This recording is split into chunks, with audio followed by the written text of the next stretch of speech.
의견도 아니고 그 당시에 팩트를 물어보는데 답을 안 준다는 건 제가 아니 거기에 대해서 언급하기는 적절치 그건 않다. 답을 줘야죠. 재판 그다음에 수사 진행 중이고 저도 뭐 수사 대상자라고 돼 있지 않습니까? 제가 언급하는 게 여기서 이 자리에서 언급하는 건 정말 적절치 않은 것 같습니다. 바랍니다. 예, 후보자 예. 검찰총장 후보자 되신 거 축하드립니다. 제가 아는 김호수 검사와 제가 아는 김호수 법무부 차관 너무 차이가 많습니다. 구체적으로 말씀 안 드려도 무슨 내용인지 검찰 후배들한테서 나오는 얘기니까 충분히 아실 거라고 믿고 말씀을 드리겠습니다. 지난 그 4월 23일 날 박범계 장관이 대통령 국정 철학의 상관성이 차기 총장의 인선 기준이다. 이렇게 해서 다음 날 그 민주당의 조홍천 의원조차도 말 잡는 검찰을 원한다는 걸 장관이 너무 쿨하게 인정했다. 이렇게 해서 김호수 후보자에 대한 그 모든 평가를 다 해버렸습니다.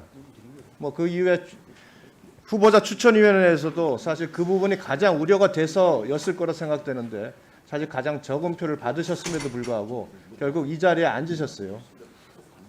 김호수 총장이 검사 시절에 가졌던 검찰의 정치적 중립에 대한 신념 그리고 외압에 대해서 흔들리지 않았던 그 모습 그것이 지금 검찰총장 후보자에게 요구되는 모습입니다. 명심을 하시기 바랍니다. 예, 명심하겠습니다. 그 긴급 출국 금지 요청서는 무혐의 종결된 사건으로 됐고 긴급 출국 금지 승인 요청서는 동부지검에도 없는 허위 번호로 된 그 김학의 불법 출국 사건입니다. 잘 알고 계시죠? 이미 관여가 됐으니 잘 아시죠? 아는 부분도 있고 모르는 부분도 있는데 지금 현재 수사 이건 내용에 재판 대해서는 중이어서요. 아시죠? 이미 그 긴급 출국이 불법이라는 건 인정을 하시죠? 하여튼 수사 재판 진행 아니 중이어서 그 부분에 제가 대한 답을 주세요. 긴급 출국 금지 요청 및 승인 요청서 이 자체가 법에 근거 없는 불법이라는 거는 인정하십니까? 그 부분도 제가 지금 뭐 따로 말씀드리기는 참 그렇습니다. 저도 말하고 싶은 마음이 뭐 많이 있습니다만 그 부분은 다음 기회가 있을 것 같습니다. 무혐의 종결된 사건을 가지고 긴급 출국 금지를 하고 없는 사건을 가지고 긴급 금지 출국 승인 요청을 했는데 이것에 대해서 입장을 못 밝힌다면 총장은 뜻이 없어요. 총장은 자기 소신이 없습니까? 수사와 재판 중에 있는 사건인데 어떤 식으로든 제가 의견을 밝히면 네, 사건 알겠습니다. 수사 자, 재판에 영향을 그러면 주지 않겠습니까? 2019년에 긴급 출금을 하기 직전에 장관을 비롯한 5분이 모여서 장관의 직권 출국 금지에 대해서 논의했었죠. 그러니까요. 같은 대답을 하게 돼서 논의하셨죠? 죄송합니다. 그래서 그 부분도 다 논의하셨어요? 안 했어요? 답을 주세요 먼저. 포함된 내용이어서 말씀드리기가 답을 할 수 없다는 얘기입니까? 그렇습니다. 그 당시에 그러면 직권 출국 금지를 채택하지 않았는데 장관은 그분에 대해서 왜 직권 출국 금지를 채택하지 않았습니까? 그러니까 그런 내용들이 다 지금 수사와 재판 진행 중입니다. 그래서 그 부분 제가 자, 그러면은 죄송합니다. 그 당시에 그 5인의 모임에서 김학의가 형사사건 피의자가 아닌 것은 확인이 됐었죠. 같은 이야기 자꾸 같은 답변을 드려서 당시에 그런 형사사건 상황이니까 피의자로 돼 죄송하다고 있었습니까? 안 돼 있었습니까? 김학의가. 말씀드릴까요? 지금 다 그런 그 당시에 내용들이 자, 이건 답을 해주셔야죠. 팩트니까. 2019년 3월 19일과 20일 사이에 김학의 전 차관이 형사사건 피의자였습니까? 아니었습니까? 그러니까요. 지금 아니 그건 답을 주시라니까. 알고 계신다면 알고 계신 대로 판단하시면 될 것 같고요. 제가 아니, 거기에 대해서 언급하기는 적절치 그건 않다. 답을 줘야죠. 그 당시에 피의자였습니까? 아니었습니까? 그러니까요. 제가 그 말씀을 여기서 드리기가 적절치 않다라는 말씀을 올립니다. 의견도 아니고 그 당시에 팩트를 물어보는데 답을 안 준다는 건 그게 이건 수사와 다 재판과 관련이 되어 있지 않습니까? 자, 그러면은 그 당시에 3월 20일 밤에 차기군 그 본부장으로부터 김학의 출근 필요성 조치를 받고 이영구 실장에게 전화하라고 얘기했죠. 그러니까요. 지금 같은 이야기입니다. 그게 다 보니까 뭐 자, 다 그래서 들어있는 내용들이어서 진상조사단 요청을 받는 방법뿐이다라고 해서 검찰로 진상조사단으로 하여금 출금을 요청하라고 했는데 그렇다면 당시에 형사사건 피의자가 아닌 걸 알면서도 이런 지시를 한 겁니까? 지금 뭐 재판 그다음에 수사 진행 중이고 저도 뭐 수사 대상자라고 돼 있지 않습니까? 제가 언급하는 게 여기서 이 자리에서 언급하는 건 정말 적절치 않은 것 같습니다. 자, 제가 이 말씀을 드리는 이유는 검사하고 당시에 김학의가 형사사건 피해자가 아니었기 때문에 장관의 직권 출금이나 검사 그 조사단 아무 수사권도 없는 조사단의 긴급 출금 조치 자체는 원칙적으로 무효입니다. 있을 수도 없는 일이에요. 이게 드루킹의 댓글 사건이 있었고 국정원의 댓글 사건이 있었습니다. 그러나 국민적인 비난은 국정원 댓글 사건이 더 큰 비난을 받았어요. 이유는 국가 권력이 불법을 했다는 이유입니다.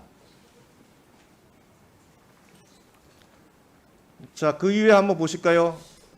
그 다음에 6월 달에 조국 장관이 이광철 그 당시 비서관의 요청을 받아서 윤대진 검찰국장을 통해서 이경 그 불법 출금 사태 수사를 막습니다. 박상기 장관이 차기훈 본부장의 보고를 받아서 윤대진 검찰국장을 통해서 또 불법 안양지청의 불법 출금 사건 수사를 막습니다. 이성윤 지검장은 세 차례에 걸쳐서 이건 공소장에도 자세히 잘 나타났습니다. 그 불법 출금 수사를 막기 위해서 뭔가 외압을 행사를 했습니다. 그래서 이성윤 검사장은 결국 이 사건 이 혐의로 기소가 됐죠. 그 공소장 읽어보셨죠? 읽어보지 않았습니다. 그 내용을 아시고 계시죠? 언론 보도 통해서 네. 지금 현재 이 수사 외압과 관련돼서는 조국, 박상기, 이광철 이 세 사람에 대해서는 계속 추가 수사가 필요합니다. 그 부분은 아시고 계시죠? 뭐 수사가 제가 진행 중이고 구체적인 있는 거 내용을 아시죠? 보고받지 않아서요. 잘 자세히 알지 못하고 있습니다. 이거 검찰총장으로 임명이 되시면 이 부분에 대해서 철저히 수사가 진행돼야지 국민적 비난을 면할 수 있습니다. 법과 원칙에 따라 네. 수사가 진행될 것이라고 또 생각합니다. 총장이 되신다면 비로소 그 정치적 중립을 유지한다는 그 말씀을 드릴 수가 있는 거고 이건 철저히 수사를 해주기 바랍니다. 유념하겠습니다.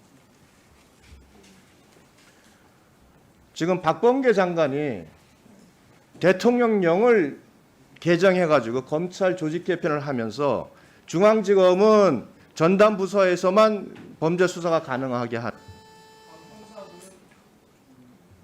수사를 금지시키고 17개 지검에서는 형사부 한 곳에서만 수사를 하되 총장의 승인을 받으라 이렇게 하고 있고요. 나머지 지청에서 수사를 할 땐 장관의 승인을 받아라 이렇게 아마 조직 개편안을 낸 걸로 알고 있습니다. 맞습니까? 뭐 자세히는 제가 그 내용은 보고를 받지 않아서 모르고요. 다만 큰 틀에서 자, 부분이 있는 저는 걸로 알고 있습니다. 그동안 검찰의 검수완박을 박범계 장관이 이와 같은 형태로 추진을 하고 있다는 것을 지금 확인을 했는데요. 과거에 윤석열 총장 시절에는 총장의 지휘권을 그 배제시키기 위해서 고검장들에게 분산시켜라 이렇게 법무검찰개혁위원회에서 제안을 해서 법무부에서 받아준 적도 있죠. 근데 이제는 검찰총장 승인 없이는 수사도 못하게 하고 있습니다. 더 큰 문제는 과거에는 전담 부서가 아니더라도 검사 누구나 수사를 할 수 있었어요. 거기에 대해서. 근데 대통령령으로 다른 부에 있는 수사부에 있는 검사들에게 수사를 하지 못하게 만드는 것은 법의 규정을 대통령령으로 제한하고 위반하는 겁니다. 이거 받아들이실 거예요? 지금 구체적인 내용까지는 제가 모르지만요. 지금 그건 하나가 아니고요. 지금 의견 수렴 중에 있는 것으로 알고 있습니다. 그래서 예.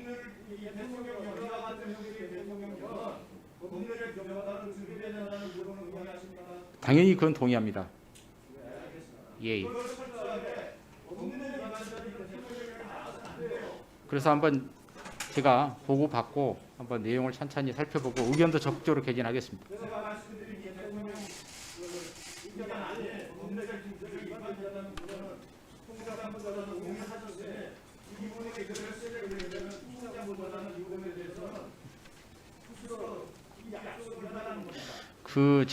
존경하는 의원님, 제가 법령이 그 대통령령이 법률에 위반되는지 여부에 대해서는 제가 정확히 알지 못합니다. 보고를 받지 않았으니까요. 그러나 의원님 말씀처럼 위반된 부분이 있다면 당연히 지정되어야죠. 그 부분을 검토하겠다는 겁니다. 예, 검토해 보겠습니다. 예, 오늘 그